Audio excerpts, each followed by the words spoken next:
Well, that special goes right along with the message today. I appreciate that song. It was a beautiful song, beautiful message. Open your Bibles this morning to the book of Proverbs, chapter 4. In the fourth chapter of Proverbs this morning, and what this chapter is really aiming at, it tells us that we need to live out this teaching. So far, and you're going to see the next few chapters of Proverbs, what we're seeing is a series of teachings. It's a series of instruction that is occurring here. It is God's instruction, and really the main idea of the book of Proverbs is found in the 7th verse of chapter 1, where it says, "The fear of the Lord is the beginning of knowledge, but fools despise wisdom and instruction."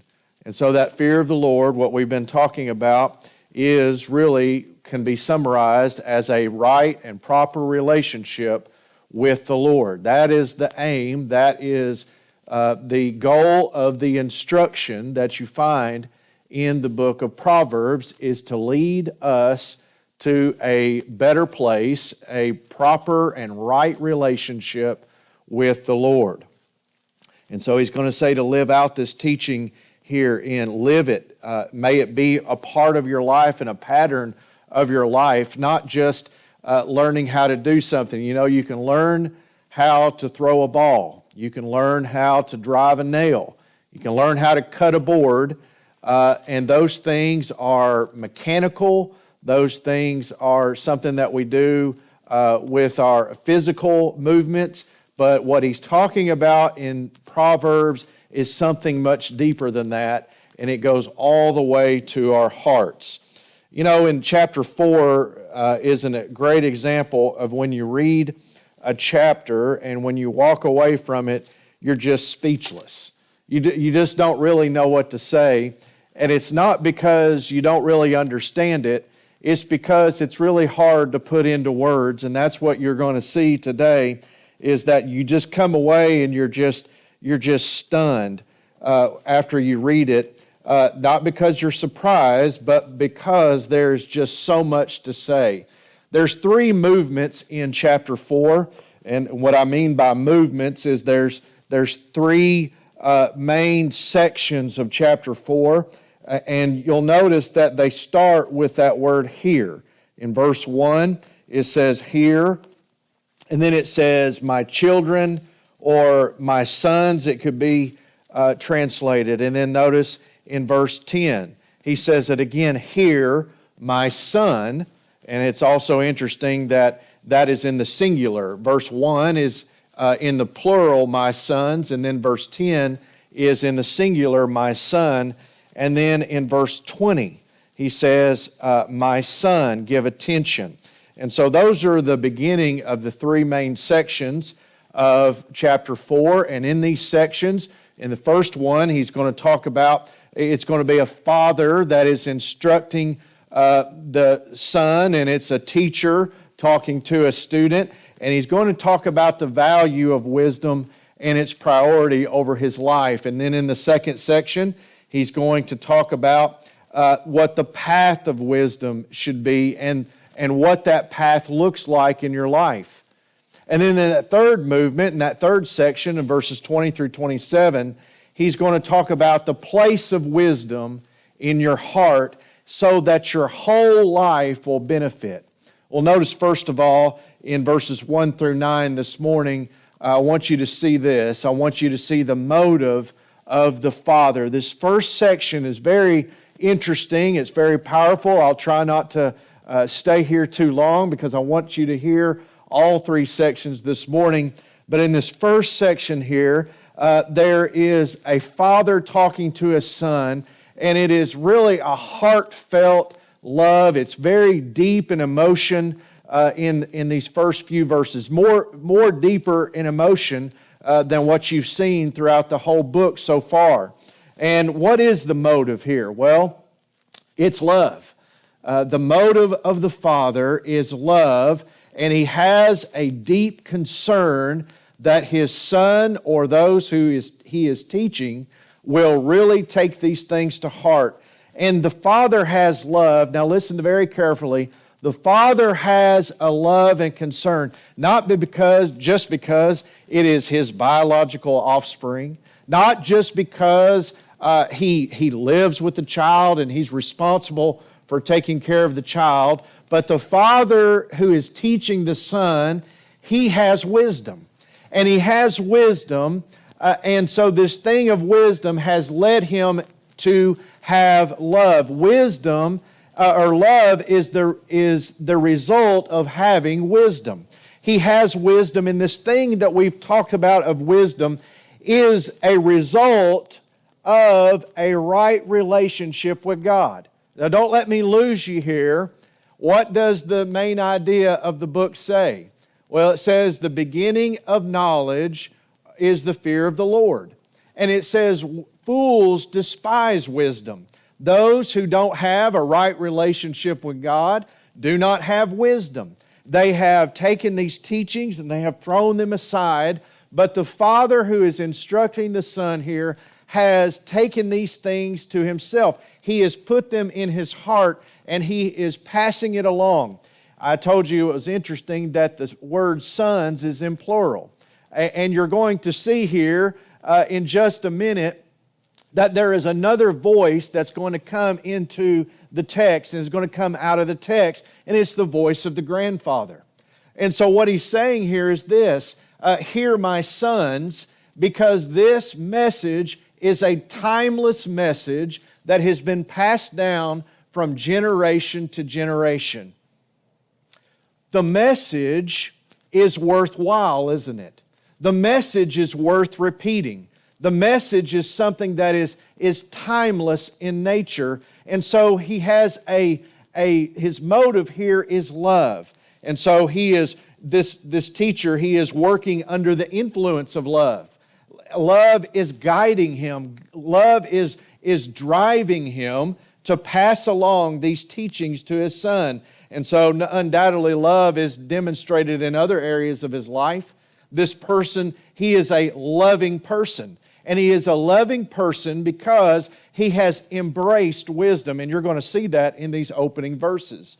Well, notice here in verse 1, I've already told you that it's in the plural. Hear my children, the instruction of a father. Hear my sons, the instruction of a father, and give attention and no understanding.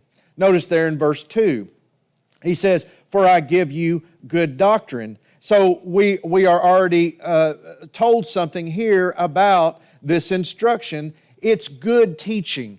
This is teaching that will benefit him, will be a blessing to his life. Notice something else here in verse 2 and 3. He says, do not forsake my law when I was my father's son. Notice that in verse 3. He's talking now, he's going back in time, and the father is talking about his dad. And so whoever he's teaching, it is the little boy's grandfather. He's talking about what the grandfather had told him. And he said, I'm telling you this, and I want you to listen to what Grandpa said, what your grandfather said. Notice what he says. He says, I was tender and the only one in the sight of my mother. He also taught me and said to me. Now here are the words of the grandfather, and I'm going to read all the way through verse 9. He also taught me and said to me, here it goes, let your heart retain my words, keep my commands, and live. Get wisdom, get understanding. Do not forget, nor turn away from the words of my mouth. Do not forsake her, and she will preserve you. Love her, and she will keep you. Wisdom is the principal thing. Therefore, get wisdom. In all your getting, get understanding. Exalt her, and she will promote you. She will bring you honor when you embrace her. She will place on your head an ornament of grace, a crown of glory she will deliver to you. Well, in these opening few verses, at the end of verse 4 and through verse 6, he's going to tell the son, he's going to tell the student here to not depart from the teaching. Notice those words there. He says, let your heart retain my words, keep my commands. And then he says in verse 5, do not forget, do not turn away, do not forsake her. And so he's saying, keep this in your memory. This is something you need to keep close to you. This is not something to be handled haphazardly or mishandled. Keep it right here in your mind and retain it. And he says don't turn away. As he is being taught, as the student is receiving the instruction, he's telling the student, don't turn your head away from me. Listen up, perk up your ears. This is something that you need to listen to. Don't treat this as something that's little. Don't treat this as something that's light and it can be just rejected and it's optional. As a parent, you probably have been in that situation where you know that there's something so important that when you're teaching your child or you're teaching someone, that you want them to listen and you want them to focus and listen to everything you say. That's what he's saying here. And he's saying, do not forsake her, which means to don't abandon it. Don't abandon this thing. You may listen to me now, but tomorrow don't walk away from it. Keep it always in front of you. And so he gives them that command there to stay faithful to the teaching. There's three big themes here in this chapter. One of them is faithfulness. Another one is self-control. And so he's saying here to be faithful and be self-controlled. And the third theme here we're going to get to later is the heart. It's the position of, or the condition of the heart. Well, notice here in 7 through 9, he talks about the priority of wisdom. Is wisdom important? Well, he says 2 times in verse 5, he says, get wisdom, get understanding. That's what you need to have in your life is wisdom. And then notice in verse 7, he says it again. He says wisdom is the principal thing, and that a good paraphrase to that is that wisdom should be a priority in your life. Wisdom should be at the top of your list. It won't be because that you go out and you're successful and you make a lot of money and you own a lot of property. It will be wisdom that is the most important thing in your life. And he says, again, therefore, get it. Get wisdom. That's what you need to obtain. That's what you need to lay hold of in your life is wisdom. Did y'all know that? That's not what we're taught, is it? What we're taught is to go out, get an education, make a lot of money, find a wife, have kids, have boats, have all material things. That's what the world teaches us, but the Bible is saying something else. The Bible is saying the first thing that you need to go get is wisdom. You'll see this as we go through the book of Proverbs. I hope that you learn this as we go through the book of Proverbs. In chapter 4, God is not mentioned. But he says, get wisdom. Well, we go back to chapter 2 and we remember our teaching is that where does wisdom come from? Wisdom comes from God.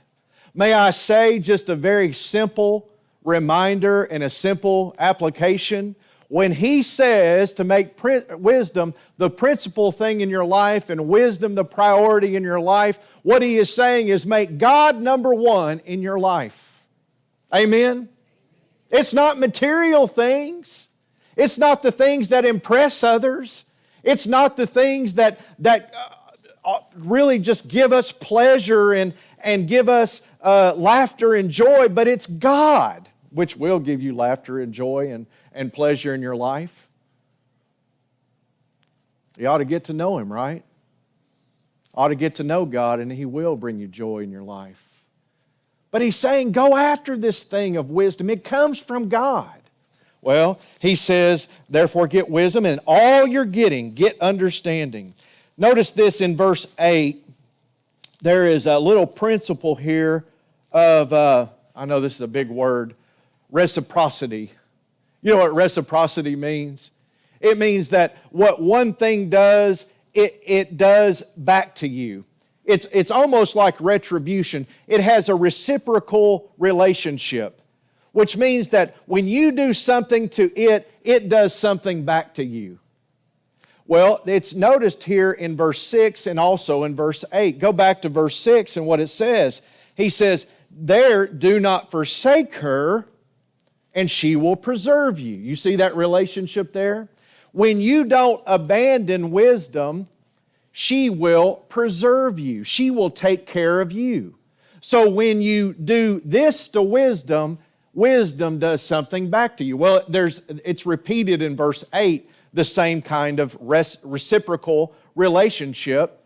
This relationship that what you do to wisdom, wisdom will do back to you. It's almost like I'm thinking about in my mind, you know, those little trainers. It's like a little net, and you throw a ball to that net, and it throws it back to you. You've seen those? Little kids learn how to catch the ball. That's the kind of thing that is happening here with wisdom. It's bouncing back to you. Notice in verse 8, it says, exalt her, lift her up, make her important in your life, and what will she do in return? She will promote you. Again, in verse 8, she will bring you honor when you embrace her. And so when you wrap your arms around wisdom, this is personified, isn't it? You think about giving someone a hug. When you wrap your arms around wisdom and embrace her, she will bring you honor. And then notice in verse 9, there is a decoration. Did you know that wisdom will decorate your life? Wisdom decorates your life with two things. It's grace and glory. Notice what it says in verse 9. She will place on your head an ornament, that's decoration, of grace. There's going to be, now you know where grace comes from. I just said it a while ago, but lurking behind the scenes in this text is God Himself. And this thing of wisdom that comes from God, you will be decorated with grace on your head. Grace comes from God. And so there's a protection, there's a preservation. You see that all in the text, that God is protecting you with this thing called wisdom. And so it'll be an ornament, you'll be decorated with grace, but also look at the last little line, a crown of glory she will deliver to you. That's what wisdom offers. If you're wanting to know, what can I get out of God and what can I get out of this thing? What is the benefit for me? Here is the answer in verse 9. Wisdom has something to offer you. God has something to offer you, and I'm going to tell you, you're going to need it. We all need it, don't we? We need the grace of God in our life. And I don't know who you want to honor you and who you want to exalt you, but I'm going to tell you, you want God to exalt you and honor you. That's the best reward anyone could ever have, is what comes from God. The second thing this morning, number 2, is to stay on His path. Stay on His path. Now He moves in verses 1 through 9 from this plural. It's a timeless message that comes from generation, one son to the next son to the next son. And that's what He says in verse 1, doesn't He? Hear, my children. These things are passed down from generation. The grandfather was talking, and the father says, this is what grandfather told me. And now he comes in verse 10, and now he gives more individual direct instruction to the father. This is a wise father talking to a son, and he's passing along this message, and he reminds him about the doctrine or the teaching of two ways. And he says, son, you're going to be confronted with a different path. There's going to be the path that I am teaching here to you today, and it's the path of wisdom. But there's also another path out there, and notice what he says in verse 10. He says, hear my son, and receive my sayings, and the years of your, now take note of this, your life. Drop down to verse 13. You'll see the last phrase of it. Keep her, for she is your life. This verses 10 through 13, it begins and ends with the word life. Well, what is he saying about life here? Well, he says in verse 11, he says, I have taught you in the way of wisdom. Now, this is one way, but notice this. I've led you in right paths. When you walk, your steps will not be hindered. When you run, you will not stumble. Take firm hold of instruction. Do not let go. Again, two of the main ideas or main themes of these verses here is faithfulness, isn't it? It's faithfulness and self-control.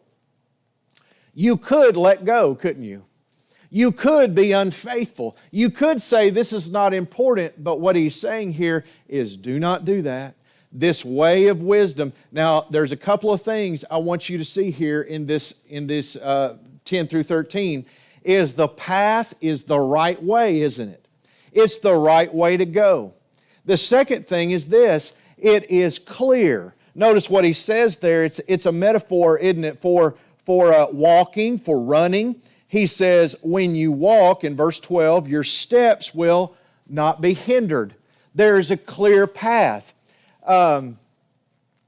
It is that things are cleared out, things are going to be a lot better for you in life when you choose the way of wisdom.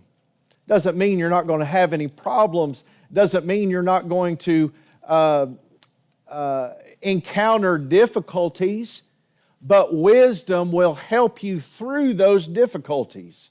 And he says there, you will not be hindered. When you run, you will not stumble. This thing of stumbling is often used as a metaphor or as it's like or an analogy for sinning, for making mistakes, for doing things that are self-inflicted wounds.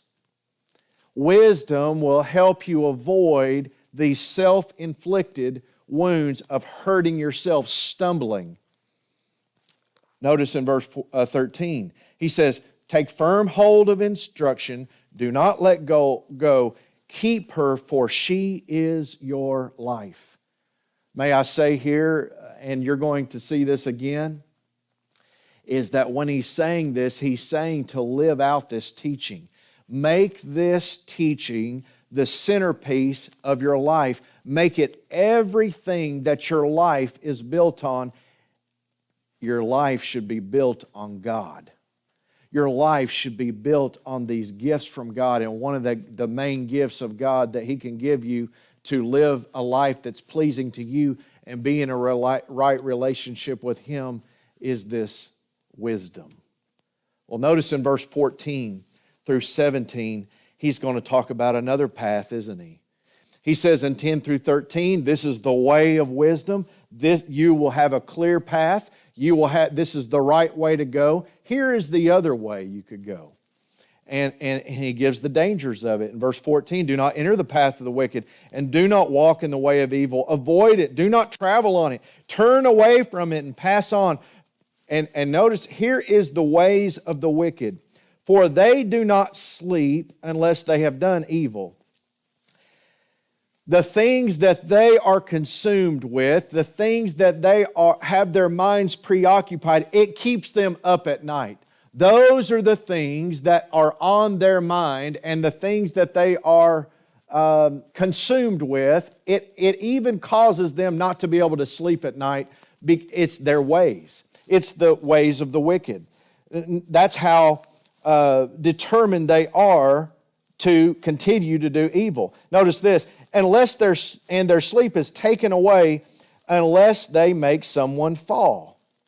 For they eat the bread of wickedness and drink the wine of violence. It's interesting there that word bread and wine, it's descriptive of their life. Bread is what? It's what we eat and it keeps us alive. They eat the bread. It is their sustenance. It's what they live off of. Do you see the idea here? Do you see the goal? What are you living off of? What is your sustenance? What is the thing that is the foundation for your life and what you are built upon? Is it God? Well, the wicked don't have their life built on God. They don't have that foundation. Well, wine is also probably some type of symbol or representation of pleasure, isn't it? Wine is often associated with pleasure and having a good time and enjoying things. Well, they drink the wine of violence. That's what they enjoy. That's what gives them pleasure, is violence. Notice in verse 18 and 19, there is this path is light and not darkness, but the path of the just is like the shining sun that shines even brighter unto the perfect day. The way of the wicked is like darkness. They do not know what makes them stumble. So not only is this path that he's talking about, this way of wisdom, it's clear, it's the clear path, it's the right path, it's the right way of life, but here it's also light and it's sunshine. You're able to see clearly. It opens up your eyes as you go down the path. But the wicked are living in darkness. They're going through life and they're blind to the things of God. The third thing I want you to see today is this. Take His words to heart. Take His words to heart. Notice in 20 through 22, I'm going to read it. He says, "My son," again in the singular, "give attention to my words, incline your ear to my sayings. Do not let them depart from your eyes. Keep them in the," here is the main idea of this. Keep them in the midst of your heart. Keep them right here. Don't forget them. Don't abandon them. Don't walk away from them. Put them even deeper than just a cognitive or a mental understanding. This isn't like cutting a board. This isn't like throwing a ball. This isn't like learning how to drive a car. This isn't something you do just based on muscle memory. This is something that goes to the very depths of your person. It goes down to the core of your being, right here in your heart. You know, let me tell you how you can do and say the right things, is when your heart has been changed. You can tell a person whether they're faking it, whether they're forcing it, because they will consistently err and they will consistently step up because it is not ingrained in their heart. They may have a head faith. They may be able to say, "Well, I know what the right things to say are." They may know it in their mind, but do they know it in their heart? And that's what the Father is saying to him here. He's saying, you need to keep these things right here and you need to let it change your heart so that your character has been changed, so that you are changed, not just that you have memorized something, but it's who you really are at the core of your being. Verse 22, he says, "For they are life to those who find them, and health to all their flesh." And in 23 through 27, he's going to talk about the heart again. In verse 23, he reminds us about the heart, and then following that, he tells us about some other parts of our body. He talks about our mouth, and he talks about our eyes, and he talks about our feet. Notice in verse 23, he says, "Keep your heart with all diligence, For out of it springs the issues of life. Did you know that Jesus said the same thing in Mark chapter 7? When he was talking to the Pharisees about how they go through all these legalistic issues, they go and they wash their hands with the rituals of washing, but Jesus says your heart is what is defiled. It's what comes out of the heart that defiles the man. And it has a lot to do with what you say, where you go, and what you look at. And that's exactly what the teacher here says. He says in verse 24, put away from you a deceitful mouth, and put perverse lips far from you. Let your eyes look straight ahead. Look at this next line. And your eyelids look right before you. Let me give you a good paraphrase. Don't blink. Don't blink. When it is in your heart, you are so fixated and so focused on what is right when your heart has been changed that you won't blink. You won't stagger. You won't swerve. And that's what he talks about with your feet. Look what he says about your feet. He says, ponder the path of your feet. Think about where you should go and where your feet are going to take you. He says, and let all your ways be established. And then in verse 27, he says, do not turn to the right and do not turn to the left. Stay focused with a conviction that is from your heart. I want to leave you with a couple of things here. I told you just a minute ago, and Mark, if you want to write this down and look at it later, I'm not going to turn there right now. Mark chapter 7, verses 15 through 23. And by the way, it is so interesting. I have preached that text before. There's a similar text in the book of Matthew, chapter 15, where we talked about that there in Matthew. But Jesus says 2 times in Mark chapter 7, do you not understand? Are you not understanding? And that's what the writer of Proverbs says over and over again about get understanding and get wisdom. And then he talks about how these things of our life, what defiles a man comes from the heart. The heart is what needs transformed. I want to take you, as we close, over the book of Hebrews chapter 9. Hebrews chapter 9, and I want to show you a few verses. I want to ask you a question as we come to a close. Has your heart been changed? Has your heart been changed? Are you struggling? Are you trying to live the Christian life, but find yourself failing and stumbling and stumbling and stumbling? I'm going to tell you what needs fixed. First of all, instead of trying to memorize it, instead of trying to just put it in your head, you need to put it in your heart. And you need to let Jesus cleanse your heart and be saved today so that He can do a transformative change in your life and you can be a new creation. Jesus is the answer here. In Hebrews chapter 9 and verses 11 through 15, I'm just going to summarize some of this, but look at verse 11. It's about Jesus, isn't it? And he's talking about here, drop down to verse 12, he's talking about the sacrifices of the Old Testament. And then he says this, but with His own blood, that's Jesus. All these sacrifices that they were familiar with that have been offered for the forgiveness of sins, Jesus said, you know what?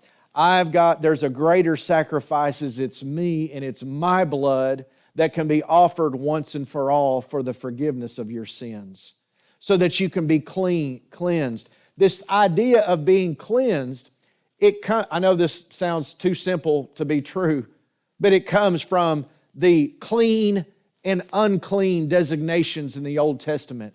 Something that was unclean, it was defiled. It was not fit to be offered to God. Did you know that you are unclean apart from Christ? And those things that were unclean, they had to go through ceremonies. They had to offer sacrifices. They had to do washings to make them holy and clean. Well, dear friend, there is an offering that has been offered with His own blood that can make you clean today. It's the blood of Jesus. That is the only way for your heart to be cleansed. Notice what he says there in chapter 9. He says, but with His own blood He entered the most holy place once for all, having obtained eternal redemption. Eternal salvation has been obtained by Jesus on behalf of all who will trust in Him. It is not something where you have to go back again and again. You go to Jesus one time. He offered His life one time. He died one time. And it was the once and for all sacrifice so that you may have eternal life. In this text today, chapter 4, like I said, you walk away from it and you're just stunned. You just read it and you're like, man, that's a lot. That's a lot to absorb. But I'm going to tell you where it needs to all start. He's saying is that these things have been timeless, passed down from generation to generation. They're worth repeating. And then he says you're going to be faced with two different ways in your life. It's the way of wisdom and the way of the way of wickedness. But here is the answer. Put it in your heart. As we stand this morning, I'm going to ask our musicians to come and sing a song of invitation. I want to ask you one more time to think about, during our song of invitation, has your heart been changed as we sing?